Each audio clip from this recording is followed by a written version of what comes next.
Hello guys, pag-usapan lang natin si Sian Gasa, binatikos ng mga netizens sa pagpapakalat ng balibalita sa Katniel na ang sinasabi niya nga naman kasi guys, nagkabalikan ang Katniel.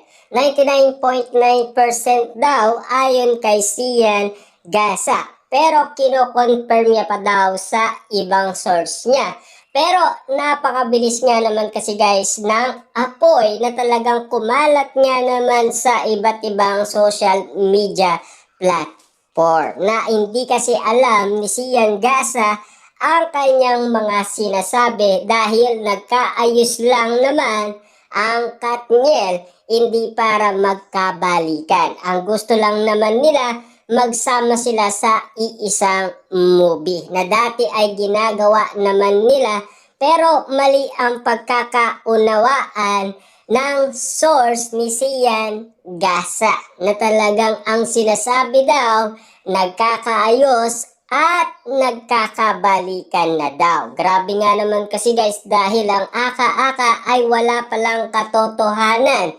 Talagang nag-iingay lang si Sian Gasa sa social media na talagang binatiko siya at tinira siya ng karamihan. Lalong-lalo na guys, siyempre tinira din siya ni Christy Fermin at ang kanyang kasamang mga host. At lalong-lalo na guys, siyempre naunawaan naman ni Ogie Diaz na talagang si Sian Gasa ay binabatikos ngayon dahil nag-iingay sa social media at lalong-lalo na guys, nag-post pa ito ng ilang beses, di ba?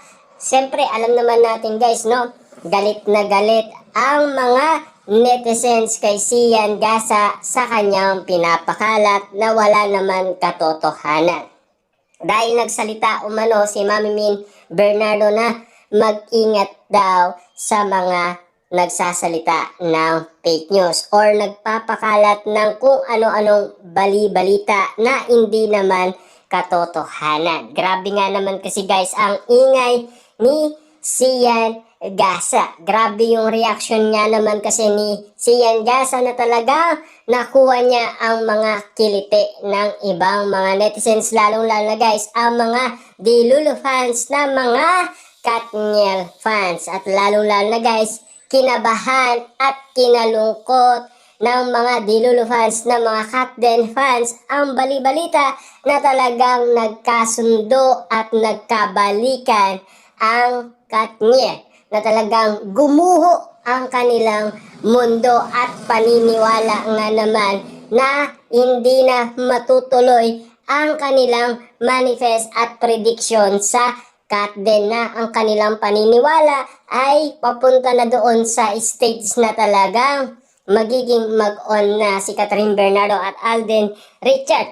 Pero biglang nag-ingay ang karamihan, lalong-lalo na guys sa pumutok ang bali-balita na talagang nagkabalikan na daw ang Katniel. Grabe nga naman kasi guys si Sian Gasa. Yan tuloy, binabati ko siya ng karamihan dahil sa ingay niya sa social media na wala naman katotohanan. Ibig sabihin lang nito talagang tinatanong niya pa daw ang ibang tao kung may katotohanan daw na naging sila na. Yan kasi guys ang update din sa atin ni Sian Gasa na sana maunawaan din ng karamihan, na sana pakinggan muna at basahin ng tama ang post ni Sian Gasa kung ano ang nililinaw niya at kung ano ang sinasabi niya. Pero talagang tumatak sa mga netizens ang mga sinasabi ni Sian Gasa dahil kinumpirma ng karamihan na talagang nagkabalikan na ang Katniel. Napakabilis nga naman kasi guys ng proseso. Lalong-lalo na guys si Catherine Bernardo, may isip na yan, matured na yan at palaban na yan at hindi basta-basta makikipagbalikan yan kay Daniel Padilla. At lalong-lalo na guys, galit na galit pa naman ang pamilyang Bernardo sa sinabi umano ni Sian Gasa at hindi madali umanong maunawaan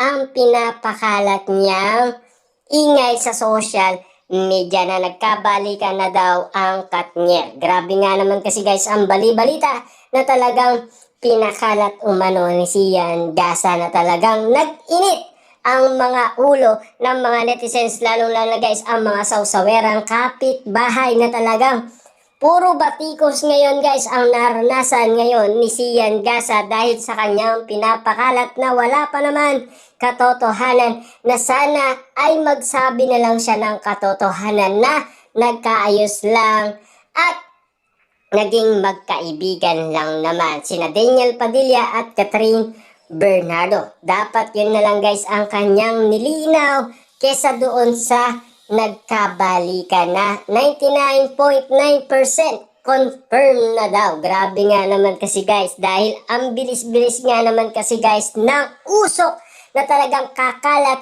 sa iba't ibang social media platform na talagang binabatikos ang isang Sian Gasa sa ingay niya sa social media na walang katotohanan at puro fake news lamang ang kanyang pinapakalat. Ayon kasi guys sa ibang mga netizens, lalong-lalo na sa mga sawsawerang kapitbahay na talagang nagkaroon muli sana ng pag-asa ang mga Katniel fans sa kanilang narinig at sa bali-balita na nagkabalikan na ang kanilang idolong sina Catherine Bernardo at Daniel Padilla na wala pa palang katotohanan.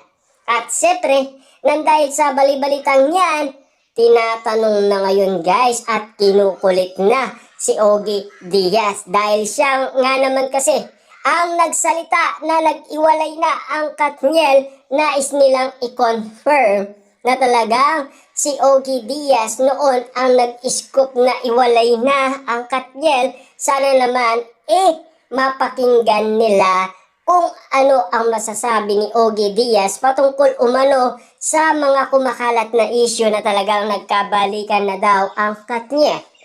Siyempre malinaw na guys na hindi daw totoo. Nagkasundo lang, naging magkaibigan lang, nagkaayos lang, nagkapatawaran lang. Yun lang naman guys At ang abol lang naman nila, gumawa lang naman ng movie at na magkakaroon ng collaboration ang Katniel dahil ang inihintay natin na after forever na sana matuloy nga naman kasi na baka nga naman kasi guys hindi matuloy dahil sa